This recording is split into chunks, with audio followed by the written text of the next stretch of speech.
Hey, it's Aline Pilani, and here's key number 8. All people who successfully lost weight have overcome all obstacles that appeared in their path to success. And I have an amazing example. Jessica, a 56-year-old woman from Boston who is also a member of the Fat Melter Academy.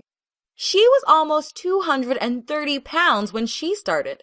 She had arthritis and a knee replacement, but because her daughter was also overweight, she decided to do whatever she can to lose weight and set up a great example for her daughter. So, for the first 3 weeks, she just followed the diet plan and walked daily for 20 minutes. She didn't even do our workouts because she was in such a bad shape. She lost 16 pounds in those 3 weeks, so she decided to do the workouts as well. Now, after 1 year, she weighs 160 pounds and feels better than ever. So, promise yourself that no matter what obstacles will come up, you will find a way to overcome them. In fact, I want you to write this down on the piece of paper. So take a piece of paper and write this down. No matter what obstacles will come up, I will find a way to overcome them.